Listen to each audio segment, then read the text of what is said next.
আজকে বানিয়েছি কুমড়ো পাতা দিয়ে চিংড়ি মাছ। একটু অন্যরকম রেসিপি।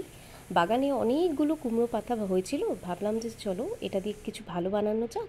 আর সত্যি বলতে ভীষণ ভালো খেতে হয়েছিল। এর জন্য চিংড়ি মাছ একটু বড় সাইজের নেব, আর সেটাকে ভালো করে ধুয়ে পরিষ্কার করে নিতে হবে। আর তাতে নুন আর হলুদ মাখিয়ে রেখে দেবো।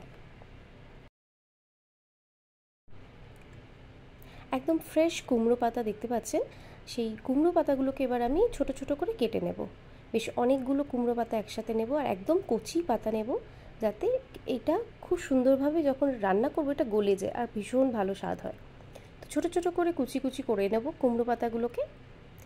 এবার যে কুমড়ো পাতাটাকে সাইডে রেখে দেব।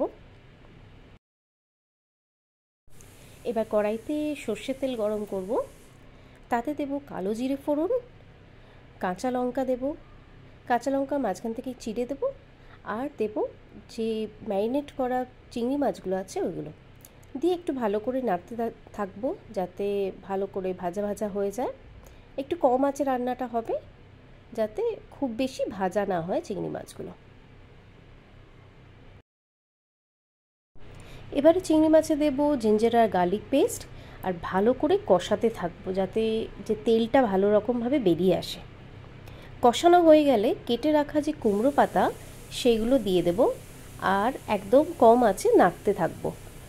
কুমড়ো পাতার সাথে চিংড়ি মাছটাকেও কষাতে থাকবো। একটা খুব সুন্দর ফ্লেভার বেরোবে এর থেকে, আর খুব ভালো টেস্ট হয়। এবারে এতে আমি মেশাবো কোকোনাট আর মাস্টার্ড সিড পেস্ট করে রেখেছিলাম, সাথে একটা কাঁচা লঙ্কা দিয়েছিলাম। ভালো করে এবার এটাকে কষাতে থাকবো চিংড়ি মাছ আর কুমড়ো পাতার সাথে। চিংড়ি মাছ আর কোকোনাটের খুব ভালো কম্বিনেশন। এরপরে স্বাদ মতন নুন দেব, আর ঢেকে কিছুক্ষণ রান্না করতে হবে এটাকে। স্বাদ মতন মিষ্টি দেব, আর একটু কিছুক্ষণ নাড়িয়ে চাড়িয়ে নিয়ে ওপর দিয়ে কাঁচা তেল ছড়িয়ে দিলেই একদম রেডি হয়ে যাবে কুমড়ো পাতা দিয়ে চিংড়ি মাছ। এটাকেও ড্রাই ড্রাই আপনি রাখতে পারেন, বা একটু গ্রেভিও রাখতে পারেন, অসুবিধা নেই। আর নামানোর আগে অল্প একটুখানি লেমন দিয়ে দেবো, তাহলে দারুণ লাগে খেতে। আর এটা গরম ভাতে অসাধারণ লাগবে। তো ট্রাই করে দেখতে পারেন, আশা করছি আপনাদের ভালো লাগবে।